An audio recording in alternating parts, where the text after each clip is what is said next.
যতই চুরি করুক আর কেউ না বুঝলে আমি তো বুঝি। হ্যাঁ হ্যাঁ আর আপনারাও বোঝেন অবশ্যই, আপনারা জ্ঞানী শ্রোতা ধরবেন। হ্যাঁ হ্যাঁ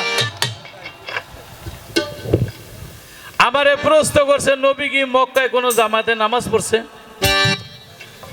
আচ্ছা, প্রশ্নটা এইটাও তো করতে পারতো যে নবী কি মদিনায় জামাতে নামাজ পড়ছে, এটা করতে পারতো না? হ্যাঁ হ্যাঁ তাহলে মক্কার জামাতের কথা জিগাইলেন, মদিনার জামাতের কথা জিগাইলেন নাকি?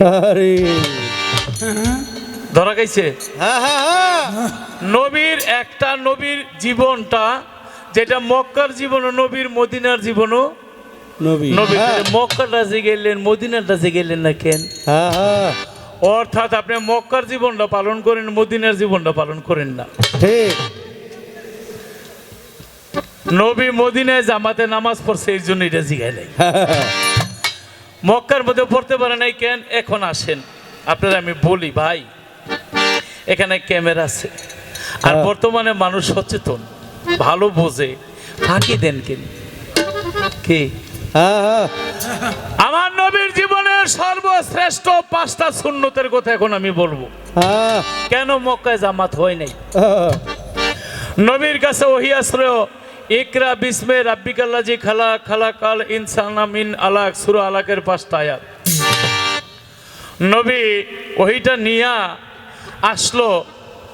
আমার নবীর এই নবুস, ওই যে বলে না যে আহমদুল্লাহ হুজুর যে বলছে, হ্যাঁ, এই যে একের ভাগ দিয়া কইলুই কয় যে মসজিদের মধ্যে নবীর সম্মান আলোচনা হয় না, ওই মসজিদে আবুল সরকার যায় না। হ্যাঁ আর আমি হ্যাঁ নেই বেশি বেশি যাইবে। হ্যাঁ ঠিক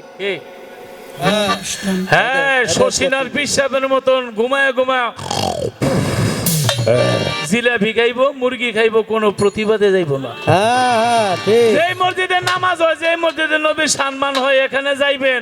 আর যেখানে হয় না এখানে বেশি বেশি যাইবেন। হ্যাঁ হ্যাঁ ঠিক আল্লাহ দুইজনের কথাটা আপনারা বিচার করে দেখেন। ঠিক আমার নবী তো সেখানেই গেছে যেখানে নবীরে চিনে নাই, হ্যাঁ নবীরে বুঝে নাই, নবীরে চিনতে চায় নাই। আর আমার আল্লাহ বলছে দোস্ত ওখানে আপনি বেশি বেশি যা। হ্যাঁ হ্যাঁ শুধু তাই না, তাইবাসীরা নবীকে পাথর মারছে, আবুল ভাইয়ের মতন লোক হইতো কানে দইরা কইলা মার, তাইবে যাইতাম না। হ্যাঁ ঠিক এর মতন লোক হইলে এই কথা কই। হ্যাঁ হ্যাঁ ঠিক আর জিবরাইল এসে বলছে নবী তাইবাসীরা আপনারে চিনে নাই, জানে নাই, মানে না, তাইবটা ধ্বংস করে দেই। আহ, নবী চোখের পানি ছেড়ে দিয়া বলছে, হে জিবরাইল, যদি ওদেরকে ধ্বংস করে দাও তাহলে আমি যে আল্লাহর নবী আবার চিনবে কে? তিনি যে স্রষ্টা তারে চিনবে। আপনি এত কিছু বোঝেন, এত সুন্দর সুন্দর কোরআনের আয়াত কোন ভালো কথাটা উল্টান কেন আপনি? হ্যাঁ যারা নবীর সম্মান করে না, নবীর মিলাদ ক্যাম্প করে না, আবুল সরকার যাইবো, লতিফ সরকারে ডাকবো, জব্বার বিশ্বাস সাহেবের ডাকবো, হ্যাঁ। আসেন আপনারা এই মসজিদের মধ্যে বেশি বেশি জামাত করে তাদেরকে বুঝাইবার চেষ্টা করি। হ্যাঁ ঠিক একবার বুঝাইবেন, দুইবার বুঝাইবেন, তিনবার বেলা প্রতিবাদ প্রতিঘাত করবেন। যদি আমার এই কথাটা সত্য হয় তাহলে জীবন আর এই কথা কইেন না যে আবুল সরকার ওই মসজিদে যায় না। আপনার বহু কথা আমি শুনেছি রেকর্ডিং এর মধ্যে, ওখানে আবুল সরকার যায় না, সেই মসজিদে সম্মান হয় না, এটা মসজিদের দোষ। এটা কি কোরআনের দোষ? না। এটা কি হাদিসের দোষ? না। ওখানে কতগুলি এজিদি লোক আছে, ঠিক। ওখানে কতগুলি মুনাফিক আছে। এই মুনাফিক গুলিকে সঠিক পথে আনার দায়িত্ব আপনার আমার। ঠিক ঠিক বাহ সুন্দর কথা সুন্দর ভালো মমতাজ বেগমের রশিদ ভাইয়ের ছাত্র রমজান বাহ বাহ মমতাজ বেগমের সাথে হারমোনিয়াম বাজাইতো। একবার সিঙ্গার গানে গেছে তো এই টুপিটা আমি মাথায় দিয়েছি, কি রে তোর এই অবস্থাকে? কয় আমার বাজান রশিদ সরকার আমারে কইছে গান বাজা তুই কম কর, তুই মসজিদে ইমামতি কর। বাহ বাহ হ্যাঁ ঠিক ভালো আমি মসজিদে ইমামতি করে এখন মানুষে বুঝাই তরিকা কি জিনিস। বাহ বাহ বাহ আর এর কথা হইলে মসজিদে যাইতাম না। বাহ এই কথাই যদি হয়তো তার নবী দুনিয়াতে আইতো না। ঠিক বাহ আপনার কথার মধ্যে অবকাঠামো থাকতে হবে, কথার মধ্যে গুরুত্ব থাকতে হবে। যুক্তি থাকতে হবে যে নবী কি মক্কার মধ্যে নামাজ পড়ছেন জামাতে? আরে কয় কি নবীর 5টা শ্রেষ্ঠ সুন্নত, হাজার হাজার লক্ষ লক্ষ সুন্নতের মধ্যে 1 নাম্বার হইল গালিগালাজ করেছে নবীকে। 2 নাম্বার আমার নবীরে মারছে আবু জেহেল, শ্রেষ্ঠ সুন্নত। 3 নম্বরে আমার নবীরে 3 বছরের জন্য বনবাস দিছে। আরে আমি মক্কা শরীফ যখন উমরা হজ করতে যাই, মক্কা থেকে মদিনায় যাই, গাড়ি যখন ছাড়ছি 40 কিলো 50 কিলো যাওয়ার পরে দেখি 10টা 12টা ঘর, 50 কিলো যাওয়ার পরে আবার 10টা ঘর। এই মরুভূমির মধ্যে যদি বনবাস দেয়, বাড়ি নাই, ঘর নাই, খাবার নাই, বাজার নাই, কি কষ্টটা নবী করছে। ক্ষুধার তাড়নায় গাছের পাতা খাইছে, গাছের শিকড় বাকড় খাইছে, খাসির এটার কি কয় দুম্বার এই এই এই চামড়া পোড়ায় পোড়ায় পর্যন্ত খাইছে। 1 মাস আর 2 মাস, 3 মাস আর 4 মাস, 3 বছর। কারণটা কি? আবু জেহেল কইছিল একটা কাগজ লেখা মক্কার ঘরের সামনে টানাই দিলাম, মুহাম্মদের সাথে ব্যবসা করব না, মুহাম্মদ সমাজে থাকতে পারবে না, মুহাম্মদের সাথে চলবো না, মুহাম্মদকে নবী হিসাবে মানি না। সবগুলি না লেখা থুইছে। নাগুলি যদি কোনোদিন হা হয় তাইলে বুঝবো তুমি আল্লাহর নবী। আরে বাহ, নবীও কইছে ঠিক আছে আল্লাহ, আমি কি করবো, কয় আপনি শর্ত মানেন, ব্যবস্থা আমি করতেছি।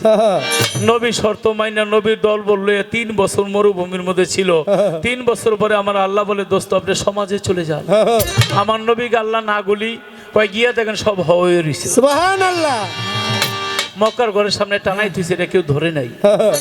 কিন্তু যখন নবী তার দলবল নিয়ে সমাজে আসলেন, আল্লাহ বলেছে দোস্ত আমি আপনারা আগেই নিতে পারতাম, আমি আপনারা পরীক্ষা করলাম, কিন্তু আপনারা পরীক্ষা করে আমি নিজেই হেরে যাই। আবু জেহেল কয় তুমি না আল্লাহর নবী সত্যবাদী? বলে হো। কইতে না গুলি এখানে লেখা আছে, তুমি আসলা কেন? কয় একটু নামায় দেখেন। নামাইলে কি হবে, আমার আল্লাহ বলছে নাগুলি হয়ে রইছে। আবু জেহেল নামাইছে, নামাইছে দেখে উলু পোকা আছে না, এই উলু পোকায় কাটতে হালাইছে। কি করছে? মুহাম্মদকে নবী হিসাবে মানি না, না কাটলে কি হয়, মানি। মুহাম্মদের সাথে সমাজে ব্যবসা করব না, না কাটলে কি হয়, করব, ব্যবসা করব। মুহাম্মদের সাথে বিনিময় করব না, না কাটলে কি হয়, করব। যতগুলি না ছিল সব কাটতে ফেলাইছে। এর জন্য বলি উলু পোকায় আমার নবীরই চিনছে, মানুষগুলি চিনল না। কিন্তু 3 বছর নবী খায়া না খায়া মরুভূমির মধ্যে ছিল। তাহলে 1 নম্বরে কি, নবীরে গালাগালি করছে, নবী সহ্য করছে। 2 নম্বরে নবীরে মারছে, পিঠের চামড়া ফাটাই ফেলাইছে, নবী সহ্য করছে। 3 নম্বরে নবীরে বনবাস দিছে। এখন জামাতরা করে কোন জায়গায়? 3 বছর ওই জামাতের ওখানে নবীকে বনবাস দিছে। 4 নম্বরে নবীর নাগরিকত্ব বাতিল করে দিছে। 5 নম্বরে নবীর দেশ থেকে বিদায়, মক্কা থেকে বিদায় করে দিছে। তারা ঘরের মধ্যে ছিল, এক জায়গার মধ্যে বল্লম মারছে, ইট মারছে, পাথর মারছে, ঠিক মতো খাইতে দেয় নাই। রাস্তাঘাটে যেখানে দেখা হইছে নবীর উপর, বিল্লালের উপর, আবু বকরের উপর, ওমর ফারুকের উপর, মায়ের উপর মায়ের। এখানে জামাতরা যদিও বিচ্যুতি হয়েছে, আমার নবী যখন মদিনার মধ্যে গেলেন, মদিনা থেকে মক্কা আসলেন, মক্কা বিজয় করলেন, মদিনার মধ্যে গিয়ে নবী নিজে মসজিদে নববী তৈরি করলেন। আপনি এতগুলি কথা কইলেন, এই কথাগুলি কইলেন না? নবী তো মদিনার মধ্যে গিয়ে জামাতে ঠিকই নামাজ পড়ছে। আমি বলি যে আবুল ভাই মনে কিছু করেন না, আমার এই গান, আমি যদি গাছ লাগাই, এই গাছের মধ্যে পানি ঢালবো, গাছ একদিন বড় হবে, তারপরে আম ধরবে, তারপরে আম পাকবে, তারপরে ওই আম দিয়া দুধ দিয়া কাঁঠাল দিয়া খাইতে। গাছটা নাগাল লাগাইলে পারবো না? না। আমাদের মধ্যে কিছু লোক আছে, আমরা সমাজের মধ্যে থাকি, আপনি নামাজ যদি না পড়েন সমাজ এরা জঙ্গলে বনে যান গা। কিন্তু সমাজের মধ্যে চলবেন, সমাজও মানবেন না। এর জন্য আমাদেরকে বলে ভণ্ড। তারা দিছে মসজিদ ঘর ছাইরা, আর মসজিদ ঘর এজিদিন আর ওহাবিরা দখল করতেছে। আপনার একটা বক্তব্যের মধ্যে আমি শুনছি মসজিদ ঘর ছাড়া যাবে না, মসজিদ ঘর ছাড়লে ওহাবিরা দখল করবে। এই কথাটা বেশি বলেন না কেন? আমার উদ্দেশ্য তো এই কথাটা। অতএব কারণে মুসলমানের পরিচয় মসজিদ ঘরে। সেই মসজিদ ঘরে আপনি সূরা মারিজের 23 নম্বর আয়াত বলছেন, এখন এই স্মার্ট মোবাইল যার আছে, মারিজ লেখলে 23 নম্বর আয়াতটা চলে আসবে। দেখেন ওখানে কি লেখা আছে। ওখানে লেখা আছে যে পাক পাঞ্জাতন ওয়াক্তিয়া নামাজ আপনি পড়বেন, এই কথা লেখা আছে। যদি লেখা থাকে জীবনে আমি গান গাবো না। তবে সেখানে লেখা আছে সালাত। এই সালাতটা হাসের কাজ সালাত আছে, কলবের সালাত আছে, দাইমি সালাত আছে। 24 ঘন্টা আপনি অহরহ প্রভুকে স্মরণ করেন। আচ্ছা, আমি লতিফ সরকার আজকে এখানে যেই গানটা গাইতেছি, এই গানটা তোমার বাসায় গাইতে পারতাম। ঠিক, ওখানে গাওয়া, এখানে গাওয়া। তাহলে এখানে একটা প্যান্ডেল হইছে, আপনাকে দাওয়াত করছে, আপনারা আইছেন, আমরা গান গাইতেছি, আপনারা শুনতেছেন, একটা বিষয় আছে না, হ্যাঁ হ্যাঁ একটা প্রস্তুতি আছে না? তাহলে আপনি দাইমি সালাত 24 ঘন্টা পড়েন, গাছে মাছে পশু পাখি চন্দ্র সূর্য আকাশ বাতাস সবাই দাইমি সালাত করে। হ্যাঁ। এত হাদিস, এত কোরআন, এত দলিল বুঝি না, আমার নবী নিজে যা করছে আমাদের করতে অসুবিধা কি? ঠিক কোনো অসুবিধা আছে? না তাই আমাদের একটা এক শ্রেণীর লোকের আমাদেরকে ভণ্ড, ওরা গাছা মাজা খায়, বাজিয়ে মদ পানি খাইয়া গাছতলায় বাসতলায় বইরে থেকে গেলিল ভণ্ডর দল। হ্যাঁ এর থেকে যদি আপনি আসতে চান তাহলে আপনার মসজিদ করে ঢুকতে হবে। ঠিক আপনি যত বড় বিশ্বাসী হন না কেন, বড় পীর মসজিদ করে ঢুকছে না, হ্যাঁ। খাজা বাবা মসজিদ করে ঢুকছে না, আবু বকর সিদ্দিক মসজিদ করে ঢুকছে না, মাওলা আলী মসজিদ করে ঢুকছে না। মসজিদ করে ঢুকলে আপনার দাইমি সালাত কি বাদ যাইবো? অতএব কারণে এই বাউলগঞ্জ যদি বাঁচায় রাখতে চান তাহলে এখনই গাছ লাগান। হ্যাঁ হ্যাঁ গাছ লাগায় সমাজের মধ্যে বিস্তার করেন যে বাউলরা যারা, তারা দাইমি সালাতও পড়ে, হুজুরি গালবেন নামাজও পড়ে, ওয়াক্তিয়া নামাজও পড়ে, তারা সামাজিক লোক, তারা আধ্যাত্মিক লোক, তারা তরিকতের লোক, তারা বায়েতের লোক, তারা বেলায়েতের লোক, তারা মাওলা আলীর লোক, তারা আল্লাহর হাবিবের লোক, তারা আল্লাহর লোক। হ্যাঁ ঠিক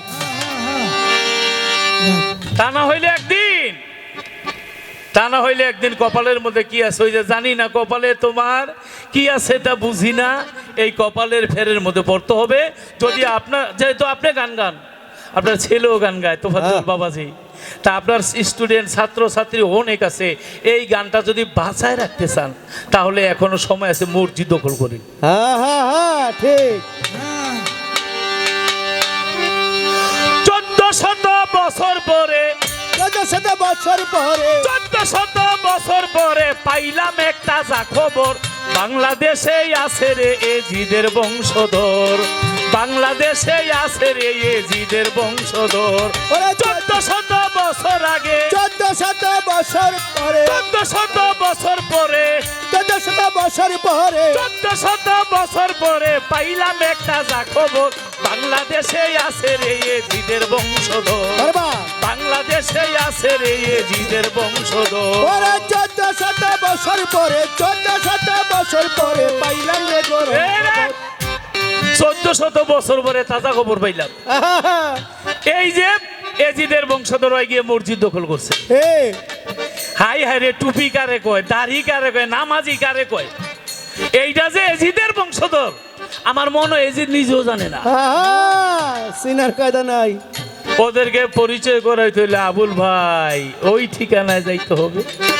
ওরে 1400 বছর পরে, 1400 বছর পরে 1400 বছর পরে পাইলাম একটা যা খবর, বাংলাদেশে আছে রে এজিদের বংশধর, বাংলাদেশে আছে রে এজিদের বংশধর। ওরে 1400 বছর পরে 1400 বছর পরে পাইলাম একটা খবর, বাংলাদেশে আছে রে এজিদের বংশধর, বাংলাদেশে আছে রে এজিদের বংশধর।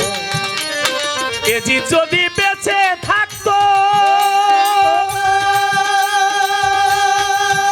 ওরে আজবদি বদর যুদ্ধের প্রতিশোধ নিত, রে প্রতিশোধ নিত, তার প্রতিশোধ নিত। হায় হায় রে, এজিদ যদি বেঁচে থাকতো আজবদি বদর যুদ্ধের প্রতিশোধ নিত। হোসেনের জবাই করে বলছিল বদর যুদ্ধের প্রতিশোধ নিলাম। কি কইতাম, আমার খালায়, আমার মায়, আমার চাচি, আমার চাচায়, আমার ভাইয়ে দেশি মুরগিটা যত্ন করে রেখে দিছে। কই মাছ এমন বড় বড়, এটা খাই নাই, রেখে দিছে। হুজুরে হ্যাঁ রে খাওয়াইব। পোড়াবাড়ির সমসম, বাগেরহাটের দই, বড় বড় কই, দেশি মুরগি, রানগুলি, সিনাগুলি রাখিয়া দিছে।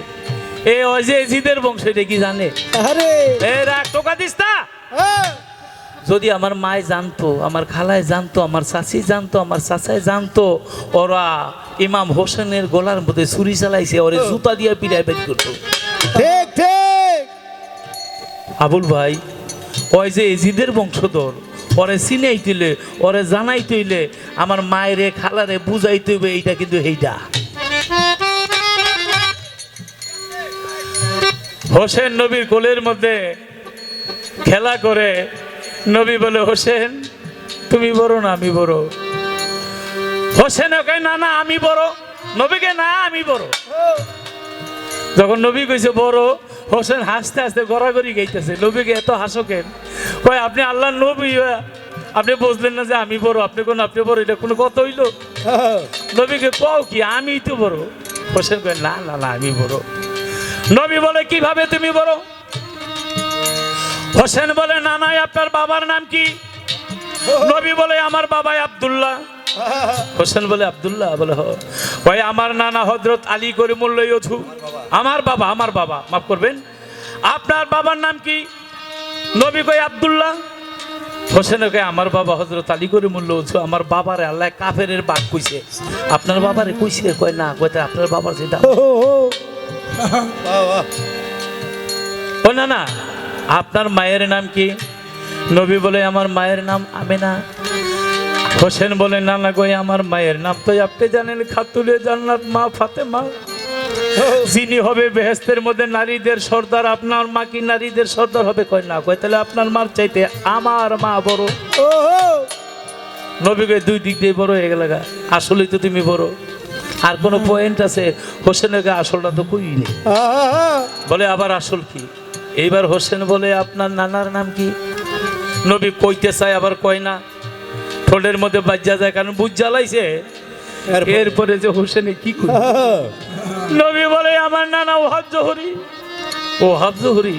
কয়জনই ছিলে? বাড়ি কই? গই কই? নানা গই আমার নানা হযরত আহমদ মুহাম্মদ মুস্তাফা সাল্লাল্লাহু আলাইহি ওয়াসাল্লাম।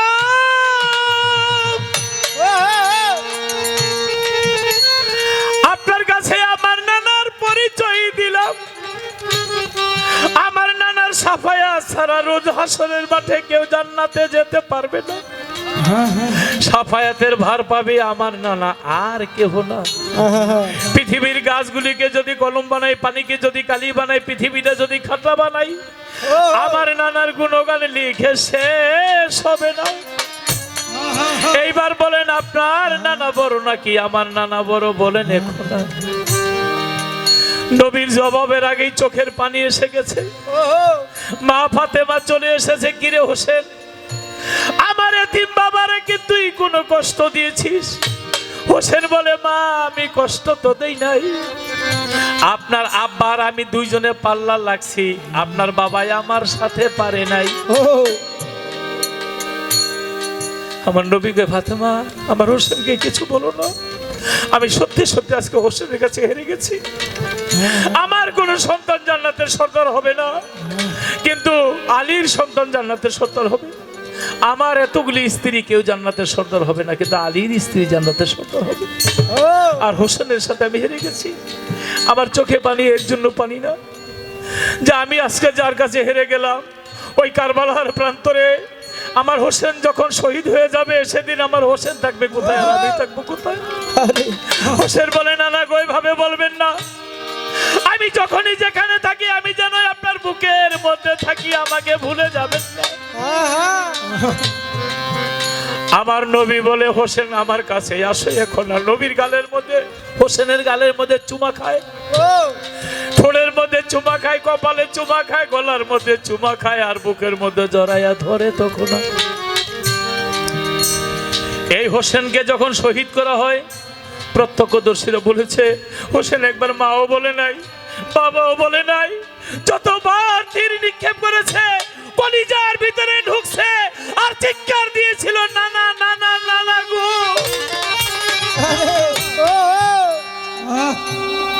আমার নবী দাড়ির মধ্যে রক্ত আর কাদা, বুকের মধ্যে রক্ত আর কাদা।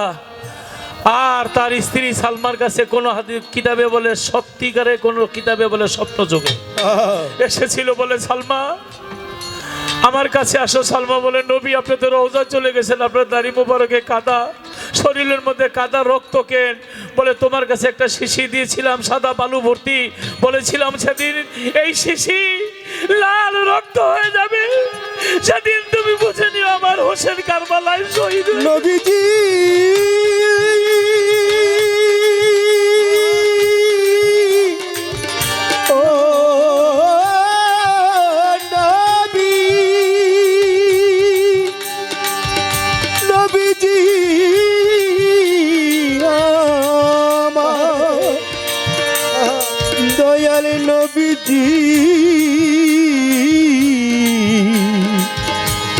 নবীজি ও দয়াল নবী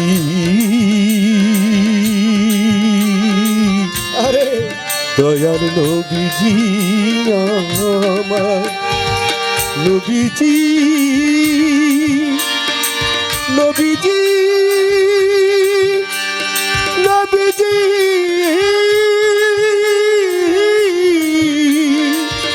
নবীজি ও নবীজি সালমা বলে নবী গো, সেই সাদা বালু আজকে লাল হয়ে গেছে, কারণ কি? নবী বলে আমি বলেছিলাম যেদিন সাদা শিশির সাদা বালু লাল হয়ে যাবে সেদিন বুঝে নিও হোসেন কারবালায় শহীদ হয়ে গেছে। আমি আমার হোসেন যখন নানা নানা বলে চিৎকার করেছিল, আমি রোজা থেকে আমার হোসেনের কারবালায় চলে গেছিলাম, হোসেনকে বুকের মধ্যে নিয়েছিলাম, যতগুলি তীর হোসেনের কলিজার মধ্যে নিক্ষেপ করেছে, হোসেন যত না গড়াগড়ি খেয়েছে আমার বুকের মধ্যে লয়ে আমি বালুর মধ্যে গড়াগড়ি।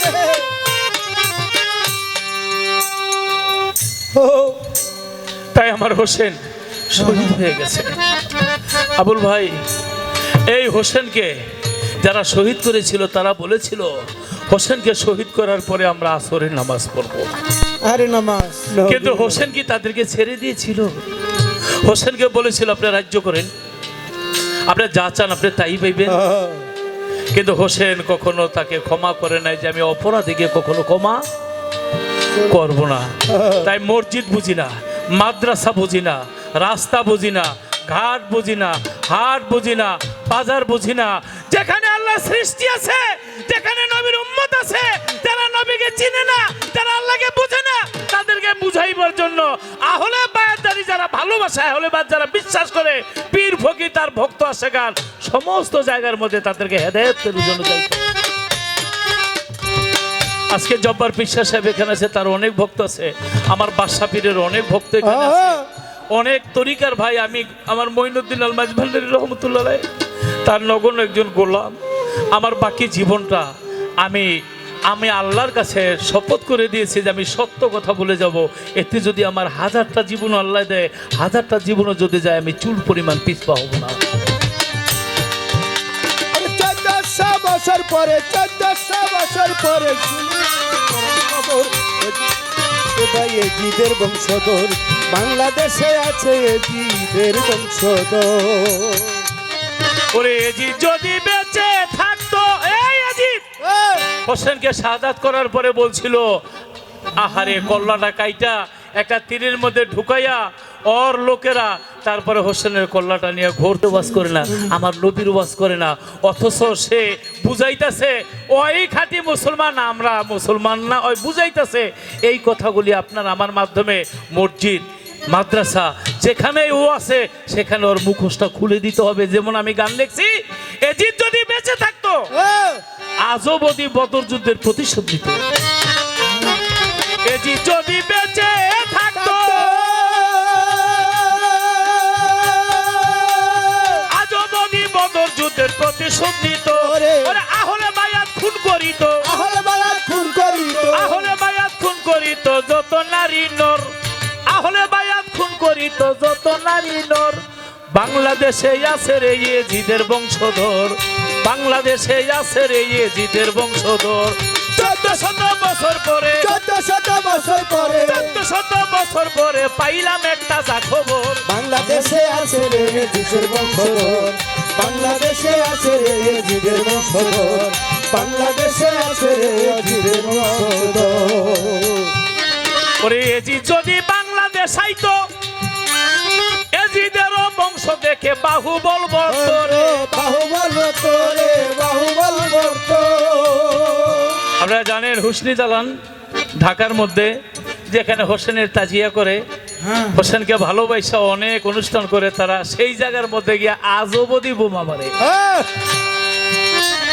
এজিদ যদি বাংলাদেশ আইতো, এজিদেরও বংশ দেখে বাহুবল বাড়তো, কাঠবালার মান মানায় কইতো সুন্নি জবাই কর। ওরে কারবালার লড়াই কইতো সুন্নি জামাই কর কারবালার আবুল ভাই কারবালার মাঠ বানাই কইতো সুন্নি জবাই কর বাংলাদেশে আছে রে এজিদের বংশধর বাংলাদেশে আছে রে এজিদের বংশধর ওরে 1400 বছর পরে 1400 বছর পরে গেল একটা খবর বাংলাদেশে আছে রে জিদের বংশধর বাংলাদেশে আছে রে জিদের বংশধর ওরে আল্লাহর বান্দা নবীর উম্মত সরকার কইলো দিবে হলে বায়াত করো শপথ এ কর শপথ এ কর শপথ এখনো সময় আছে আসেন আমরা শপথ করি ওরা একটা বাচ্চা মায়ের গর্ভে থাকলে 1 মাস 2 মাস 3 মাস 4 মাস 5 মাস একটু বোঝা যায় তার গর্ভে একটা সন্তান চলে আসছে আরো অনেক খাতা কলম লইয়া যায় বাড়ি বাড়ি জানেন আপনারা কয় আসসালামু আলাইকুম আমরা আইছি কয় কেন আইছেন কয় আপনার সন্তানটারে জান্নাতে দিয়ে দেন আরে বাহ আচ্ছা জান্নাতে না দেওয়ার পক্ষে কেউ আছে না না তা আমার সন্তান জান্নাতে যাইব কেমনে কয় আমরা তো আল্লাহ নবীর খাতি বান্দা এই খাতার মধ্যে নাম লিখলে জান্নাতে যাইব বা আবুল ভাই লতিফ সরকার আবার জব্বার পীর সাহেব তারা বক্তবারই যায় বিশ্বাস যদি করবেন বর্তমানে একটা হাইয়েস্ট গাড়ি প্রাইভেট গাড়ি স্টার্ট করলে 5,000 টাকা করছো বক্তবারই যায় যাইয়া ওখানে 1-2 সারা রাত থাকি গান বাজনা গাই আমার মঈন বাবা যেহেতু আমাকে আদেশ করছে তুমি তরিকা জারি করো সেখানে 1-2 তরিকার মধ্যে আসে 5 জন তরিকার মধ্যে আসে এই নারায়ণগঞ্জ এই বিক্রমপুর এই দিনাজপুর বিভিন্ন জায়গায় যায় যে আমরা কষ্ট করি আর হেরা বাড়ি বাড়ি গিয়ে এখানে লেখা আছে বেহেস্তের বিষা কি দেখতেছেন আপনারা নগর এখানে কি লেখা বেহেস্তের বিষা বিক্রি করে শুনছেন নি জাবানের বিষা পায় না কুয়েতের বিষা পাইতে 12 লাখ টাকা লাগে আর হেরা বেহেস্তের বিষা বেচতেছে আরে কত হস্তা বানাইছে বিষা দেখছেন ইন্ডিয়ার বিশাল লেগে 4 বার জমা দিছে যেখানে দেখবেন সস্তা সেখানে পস্তাইবার একটা ব্যবস্থা আছে আর ফাও খাইলে গাও হয় আর বেশি জিতলে মনে করেন ঠকছে আমার বাবা নাই অনেক আগে হারিয়েছে আমার বাবা বলছে তুমি ঠকবো তাহলে জিততে পারো এইভাবে এরা বেহেস্তের বিষা বিক্রি করে খাতার মধ্যে নিয়ে নাম লেখায় নাম লেখানোর পরে প্রথম যেই শর্তটা দেয় এই শর্তটা দেয় এজিদ খুব ভালো লোক ছিল আচ্ছা যারা কয় এজিদ ভালো লোক ছিল তোর পোলার নাম এজিদ নাম রাখতো স্কুলে গেলে ফিরে আইতে পারবো কিনা মসজিদে গেলে ফিরে আইতে পারবো কিনা না এত নাম দেখেন মানুষের নাম হোসেন কাসেম লতিফ সরকার আবুল সরকার হ্যাঁ কারো নাম এজিদ আছে না না কারো নাম আবু জেহেল আছে না আচ্ছা তাহলে তোরা কোন দুঃখে এজিদের গুণগান গাছ আচ্ছা সেই লোকগুলির কাছে আবার এই বেহেস্তের বিশ্বাস ভাও ভাওনে লেগে যায় যাওয়ার পরে কি হইল যারা আমার নবীরে ভালোবাসে না এজিদের ওয়াজ করে অতএব কারণে আমার আল্লাহ সন্তুষ্ট হয়ে যায় একদিন মদিনার কাছে জবাব দিতে হবে হযরত এজিদ আলাইহিস সালাম এই উম্মতের জন্য আমি যেই কষ্ট করছি আমার সেই উম্মত যদি আমার আহলে বায়াতকে ভুইলা গিয়া তারা এজিদের পক্ষে চলে গেছে আমার নবী কি তাদের দিকে ফিরা চাইবো না না আমার আল্লাহ কি তাদের দিকে ফিরা চাইবো তুই কার বেহেস্তের বিষা বেচছস এইটা একটা বেহেস্তের সত্য বিষা কিয়ামতের আগে খানে দরজা লাইব ডাইন হাতে ব্যস্ত থাকবো বাম হাতে দোজক থাকবো ও খানে দরজাল বলবে আমার বেহেস্তের মধ্যে কে কে যাইবা সর বেহেস্তে যাও মানে দোজকে যাও খানে দরজাল কানে দরজাল খরে দরজাল তাইলে এই বেহেস্তের বিষয় যদি কিনতে হয় তাহলে ওই খানে দরজালের বেহেস্তে যাবেন খানে দরজালের বেহেস্তে যাও মানে আপনার দোজকের মধ্যে আপনি গেলেন এই বইগুলি জায়গায় জায়গায় বিক্রি করতেছে আমি কি বলবো গাছে গাছে একটা লেখা লা ইলাহা ইল্লাল্লাহ আপনারা দেখছেন গাছে গাছে লেখা সুবহানাল্লাহ দেখছেন গাছে গাছে লেখা আলহামদুলিল্লাহ দেখছেন কিন্তু আমি এখান থেকে দাঁড়াইলাম আপনি গাড়ি নিয়ে যান আমার গাড়িটা এখানে আছে আপনি 500 গাছ দেখবেন 500 গাছের মধ্যে বিভিন্ন লেখা দেখবেন একটা গাছ আমার নবীর নাম লেখা না অথচ বেহেস্তের পাতায় পাতায় লা ইলাহা ইল্লাল্লাহু মুহাম্মাদুর রাসূলুল্লাহ এখনো মক্কা মদিনায় যান, লা ইলাহা ইল্লাল্লাহু মুহাম্মাদুর রাসূলুল্লাহ, ফেরেশতাদের কপালে কপালে লেখা লা ইলাহা ইল্লাল্লাহু মুহাম্মাদুর রাসূলুল্লাহ। আর এক হারামজাদা ওয়াজ করছে, হয় কয় লা ইলাহা ইল্লাল্লাহ বলা যাবে, এরপরে মুহাম্মাদুর রাসূলুল্লাহ কমসে কম 10 মিনিটের মধ্যে বলা যাবে না। নাউজুবিল্লাহ মিন যালিক। এটা আবার বলাই যাবে না। তা যাই হোক, আমি আল্লাহর কাছে বলি, এই জন্য আবুল ভাইকে আমি বলি আমাদের শপথ করতে হবে। হ্যাঁ আমাদের তরিকাতের লোক আমরা খালি বক্তব্যে যাই, খাই আর বেড়াই। ওই যে যারা খাতা কলম লেখা কয় তোমার বাচ্চাটার নাম লেখাও, এই ডিউটিটা আমাদেরও করতে হবে। ওইটা হলো ইজিদের পথ, আমাদেরটা হলো সুন্নি পথ, আহলে বায়াতের পথ। আপনারা কোন দিকে নামটা লিখবেন? বাবা তাহলে বায়াতের পথ, তাহলে বায়াতলার তো খালি খায় আর ঘুমায়। বুঝো কয় মসজিদে যাইতাম না? মসজিদে যাইতে হবে, পাড়ায় যাইতে হবে, মহল্লা যাইতে হবে, ওদেরকে বুঝাইতে হবে। বুঝে যদি না আসে ওদের সাথে প্রয়োজনে যুদ্ধ করা, শহীদ হয়ে যাইতে হবে। ঠিক।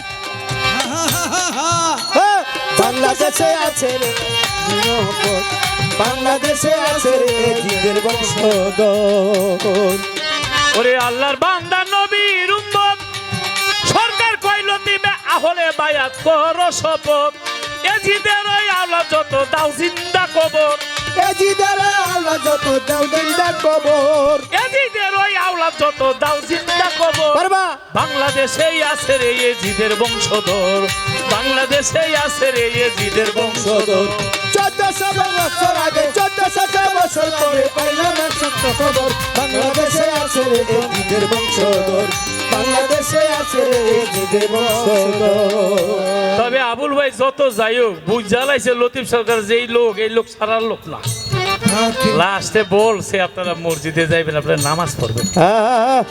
তবে আরেকটা আছে, মসজিদে তো যাবেনি, কিন্তু আপনার ঘরের মধ্যে স্বামী স্ত্রী এক জোড়া লেখা আছে হাদিস বুখারী শরীফের মধ্যে, তারা যদি নামাজ পড়ে আল্লাহ তাদের জন্য জান্নাত দিয়ে দেবে। সুবহানাল্লাহ। এবং ঘরের মধ্যে যে কোনো একটা জায়গা, কোনার মধ্যে যে কোনো জায়গার মধ্যে স্বামী স্ত্রী ছেলে মেয়ে সবাই মিলে ওখানে নামাজ পড়বেন, ওইটা একটা বড় সওয়াবের জায়গা। নবীর মসজিদরা ছিল এই তো মসজিদে নববী, অর্ধেকের মধ্যে নিজে থাকতো, অর্ধেকের মধ্যে নামাজ পড়তো। তবে এটা পরিবেশ পরিস্থিতি বুঝে নিতে হবে। আবুল ভাই একজন জ্ঞানী লোক, আপনার মুখে আমি শুনছি, আমি শুনি আবুল ভাই কে কি বলে আমি শুনি। আপনি বলছিলেন মসজিদ ছাড়া যাবে না, ছাড়লে মুনাফিকরা ওয়াহাবিরা দখল করে নিবে। আপনার কথাটা ভালো লাগছে, শুই না, আমি আপনার জন্য দোয়া করছি। বাবা আমার কাছে জিজ্ঞাসা করে আমার আবুল ভাই, ভুলি নাই কথার জবাব দিতে চাই রে, জবাব দিতে চাই রে, জবাব দিতে চাই। আমার নবী ছিল, আছে, থাকবে, এটা কোন অবস্থায়। মালাকি বাসারি হাকিকি রূপকাশারি নৌকা খালি নাই ডুবার ভয়, সেই নৌকায় নাই ডুবার ভয়, পারে কে যাবে নবীর নৌকাতে আয়, পারে কে যাবি ও নবীর নৌকাতে আয়, পারে কে যাবি ও নবীর নৌকাতে আয়। আচ্ছা, 1400 বছর আগে আমার আসলে রজ হয়ে গেছে মদিনে, এখন তো ডাকতেছে, এখন কোন নবীর নৌকায় যাবেন? আচ্ছা, আম কাঠ আছে, জাম কাঠ আছে, সেগুন কাঠ আছে, লোহা কাঠ আছে। আমি জীবনে বাড়িঘর যত করছি, চট্টগ্রাম গেছি আইছি, কোনো রূপ কাঠ দেখি নাই। তাহলে রূপ কাঠটাকে যদি দেখতে চান দেখে নেন দয়াল বাবা জব্বার চিস্তিকে। বাবা রূপকাষ্টেরি নৌকা খানি নাই ডুবার ভয়, সেই নৌকায় নাই ডুবার ভয়, পারে কে যাবি ও নবীর নৌকাতে আয়, পারে কে যাবি ওরে নবীর নৌকাতে আয়, পারে কে যাবি ও নবীর নৌকাতে আয়, পারে কে যাবি ও নবীর নৌকাতে আয়। হায় হায় নবীনা মানে যারা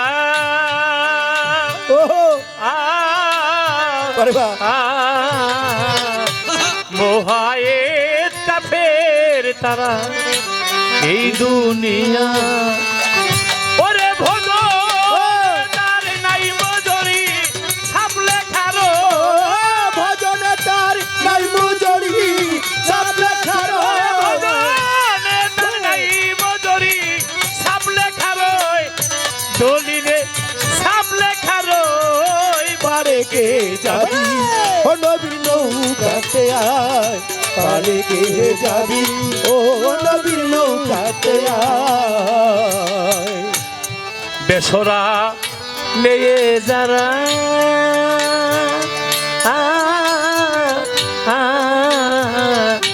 তুফানে যাবে মারা পারবা একই ধাক্কা ও আরে বাহ তুফানে যাবে মারা একই ধাক্কা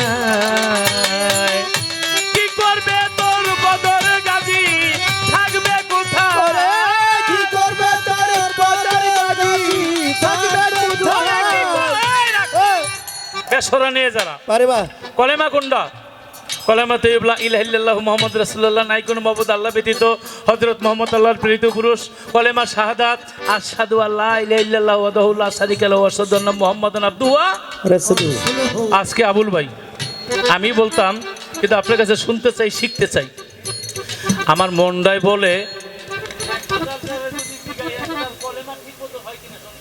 বাহ বাহ ঠিক পাঁচটা স্তম্ভ কলেমা নামাজ রোজা হজ জাকাত কলেমাটাই যদি না হয় স্পয়লারই যদি না হয় বাকিগুলিতে ধরবো কেমনে ও আচ্ছা আপনারা একটা কথার জবাব দিবেন আজকে সবাই মিল্লা গাই গান নাকি হ্যাঁ না দেখা কোনোদিন সাক্ষী হয় না এমন দিন আল্লাহ নাই করুক এখানে একটা মুরগি জবাই করছে হ্যাঁ মানুষের কথা নাই কইলাম আর কি বা এখানে একটা হত্যা হয়েছে হ্যাঁ এখন আপনারা সাক্ষী মানছে কোর্টের মধ্যে যদি যান যখন হত্যা হয়েছিল তখন আপনি ছিলেন আপনি আরিসা গান হ্যাঁ এখন কোর্টের মধ্যে গিয়ে আপনি কি কইবেন কইবেন আমি দেখি নাই হ্যাঁ যদি না দেখেন তাহলে আপনারা বলবে যে তাহলে তুমি যেহেতু দেখো না তুমি যাও হ্যাঁ। হত্যা হয়েছে দেখছে কে অমুকে তারে নিয়ে আসো হ্যাঁ। তুমি দেখছো না ওই সময় আমি আরিসা বাজারে ছিলাম তোমার সাক্ষীও নেওয়া নিবে না কোন ম্যাজিস্ট্রেট কোন জজ সাক্ষী নিবে না তুমিও চলে যাও যখন আরেকজনের ডাকছে আবুল ভাইরে ডাকছে এখানে হত্যাকাণ্ড ছিল তুমি দেখছিলা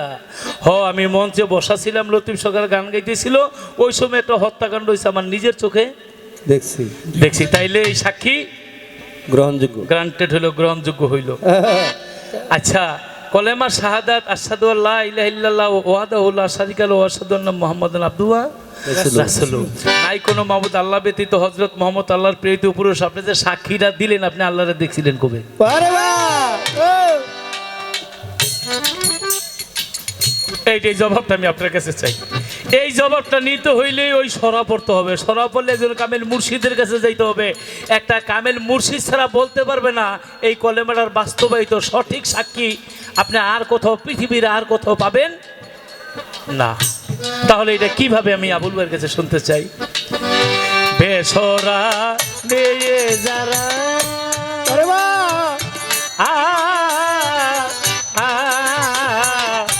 তুফানে যাবে মারা একই ধাক্কা ওরে কি করবে তোর গাজী থাকবে কোথায় কি করবে তোর বদর গাজী থাকবে কোথায় কি করবে তোর টাকা পয়সা মোটা তাজা থাকবে কোথায় সেই দিন মন থাকবে কোথায় পারে কে যাবি ও নবীর নৌকাতে আয় পারে কে যাবি ও নবীর নৌকাতে আয় যে মুর্শিদ সেই তো রাসূল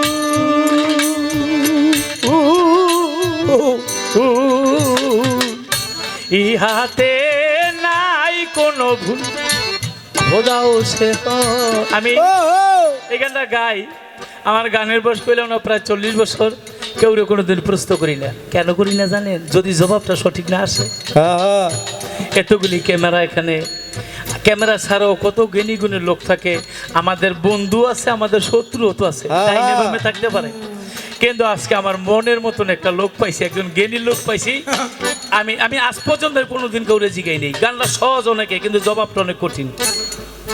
যেই মুর্শিদ সেই তো রাসূল, ইহাতে নাই কোনো ভুল। খোদা ওসে হয়, লালন কয় না এমন কথা কোরআনে কয়। আপনি একেবারে আয়নার মতন ফর্সা ঝকঝকা কইরা ভক্ত আসে গান যারা, তাদের কাছে জবাবটা দিয়ে দিন। আমার জয়গুরু জয়গুরু আসো, এইদিকে বসো। ওকে, জয়গুরু জয়গুরু জয়গুরু। উনি কীর্তন গায়, তোমার নামটা জানি কি? হ্যাঁ, কার্তিক চন্দ্র। তোমার নাম্বারটা আমার মোবাইলের মধ্যে আছে, বসো। তাই এই গানটাকে আমি বসে যাব। আরেকটা গান গাইতাম, কিন্তু গাইলাম না। কথা মজার মধ্যে আইয়া পড়ছে, এই জায়গার মধ্যে আবুল বেড়ে ছাড়তে হবে। আরো কিছু কথা বলে ওস্তাদের গান কি? নবীরও প্রেমে লুটিয়ে চুমে নবীর প্রেমে যে মজেছে, দোস্ত খোদার নবীজি আমার আবুল সরকার দেখেছে। এইখানে তো নামাজের কথা নাই, দেন ভাগ গেলি কোন জায়গায় খোঁজে? পাক বিছরা মানে যে হেন্দা গেলে একটু সুবিধা হইব আর কি। ওই তো নবীরে ভালোবাসলাম, তাহলে নামাজ পড়তাম না। আবুল সরকারের যে ভালোবাসে, আমার জব্বার চান্দের যে ভালোবাসে, তার আদেশও মানতে হবে, তার হুকুমও মানতে হবে। আমার বাতেন সারে যে ভালোবাসে, ভালোবাসার অর্থ এই না ভালোবাসে আমি ওই এক ভক্ত 3 বছর পরে রাস্তা দিয়া গুরু যায় ভক্তি দিয়া পড়ছে।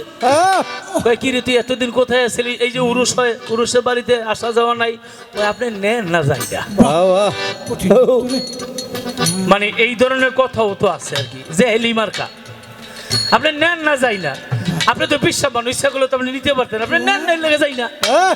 এরকম ভক্ত যদি কারো কপালে এই গুরুর আর দশা ঠিক থাকে, তাহলে নবীরও প্রেমে লুটিয়ে চুমে নবীর প্রেমে যে মজেছে, এইটা আপনি জানেন। কিন্তু নবীর আরো আদেশ নির্দেশ। নবী যখন তাইবের দেশে ইসলাম প্রচার করতে গিয়া পাথরের আঘাত খাইয়া রক্তে রঞ্জিত হয়ে গেছে, গরমের মধ্যে লাগিয়া গেছে গা, নামাজের সময় হয়ে গেছে, নামাজ পড়বো। নবী জুতা খুললে নামাজ পড়তে চায়, টান দিয়া জুতার মাংস অ্যাটাচড হয়ে গেছে। চিৎকার দিয়ে আমার নবী বলে, আল্লাহ জুতা তো খুলতে পারি না। আমার আল্লাহ বলে, হে দোস্ত, আপনি আজকে জুতা পাই দিয়ে নামাজ পড়েন। সুবহানাল্লাহ। এই নামাজই হবে শ্রেষ্ঠ নামাজ। তাইলে নবীরে ভালোবাসেন, আবার নবী গরম খুলতে পারে না, এটা লই নামাজ পড়ে, এই আদেশটা আপনি মানবেন না? যাক চলে যাক, বেশি বলে কোনো কার্য নাই। নামাজ পড়লে চক্ষু ঠান্ডায়, এই কথা বলে গেছে আমার আবুল ভাই। নামাজ পড়লে তো চক্ষু ঠান্ডায়, নামাজ দেখলে চক্ষু ঠান্ডায়। নামাজ আসলে দেখা যায়, নামাজ পড়া যায়, নামাজ ধরা যায়, নামাজের সাথে খেলা করা যায়, প্রেমের খেলা। তাহলে চক্ষু ঠান্ডা হয়ে যায়। অনেক মানুষের সারা জীবন নামাজ পড়ে চোখের মধ্যে ছানি ভরে যায়, এই না বিষয়টা? তবে আপনি এই কথা বলার আগে বলা উচিত ছিল, নামাজে দাইমি সালাত আছে, ওয়াক্তিয়া সালাত আছে, আর একটা সালাত আছে খাসেল খাস সালাত। এই খাসেল খাস সালাত যখন কারো যদি এটা পৃথিবীতে পরিপূর্ণ হয়ে যায়, খাসেল খাস সালাত মানে স্বয়ং আল্লাহর সাথে সংযোগ হয়ে যায়। হ্যাঁ, চৌকি আর কানা যায় রে ভাই। কি একটু জোরে কোন আপনারা? না না, খাসেল খাস সালাত যার হয়ে যায়, খাসেল খাস মানে আল্লাহর সাথে যার যোগাযোগ হয়ে যায়। যদি লক্ষ বছরের অন্ধ চক্ষু থাকে, ওই চক্ষুর জ্ঞান চক্ষু খুলে যায়। যেই মুর্শিদ সেই তো রাসূল,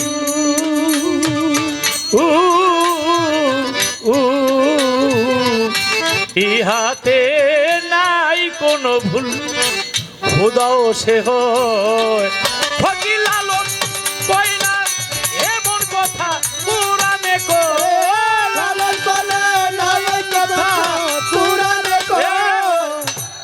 আমার আরেকটা গান ডাকাইতেছে, গামু না, কিন্তু খারায় আবার কইতে পারে যে এই মুর্শিদ সেই রাসূল। রূপ কাষ্টের নৌকা আমার জব্বার চাঁদের কাছে, আমার বাতেন চাঁদের কাছে, মহিন বাবার কাছে মুড়ি দুই দিব, তাহলে আবার দাঁড়ায় কইতে পারে এই যে নবুয়ত তুই আমার বেলায়েতের মধ্যে কইতে পারে না? ওই যে হাতে তালিও দিতেছে। আচ্ছা, এবার আসেন, বেলায়েতের রাস্তা দিয়ে নবুয়ত যায় না, নবুয়তের রাস্তা দিয়ে বেলায়েত যায়? আমার দয়াল মঈনুদ্দিন আল মাইজ ভান্ডারী, আমার ডাইনে আল্লাহ, বামে রাসূল, পিছনে আমার মালাকুল মউত, সামনে আমার কাবা ঘর। আল্লাহু আকবার। আমার কলব, আমার মঈন বাবার কলবের প্রতি মোতাজিয়া নিলে মোতাজিয়া নিল। তাহলে আমার হাত মঈন বাবার হাত, এই কলব, এই হাত, এই অঙ্গ প্রত্যঙ্গ মঈন বাবার গুরু ছিল আবুল বসর, তার হাত। আবুল বসরের গুরু ছিল গোলাম রহমান মাঝভান্ডারি, এই হাত গোলাম রহমান মাঝভান্ডারি হাত। হ্যাঁ। গোলাম রহমান মাঝভান্ডারি মুরিদুল্লাহ আহমদুল্লাহ মাঝভান্ডারি, এই হাত আহমদুল্লাহ মাঝভান্ডারির হাত। বারে বাহ। আহমদুল্লাহ মাঝভান্ডারির গুরু ছিল পাকবাজাল মাঝভান্ডারি, এই হাত পাকবাজাল মাঝভান্ডারির হাত। বারে বাহ। তার গুরু ছিল আমাদের মূল ক্রমান্বয়ে কাদরিয়া তরিকা, এই হাত হযরত বড় পীর আব্দুল কাদের জিলানী, বাহ। এই হাত বড় পীরের হাত। বাহ। বড় পীরের পীর ছিল আবু সাইদ মাকজুমি, এই হাত আবু সাইদ মাকজুমির হাত। বাহ।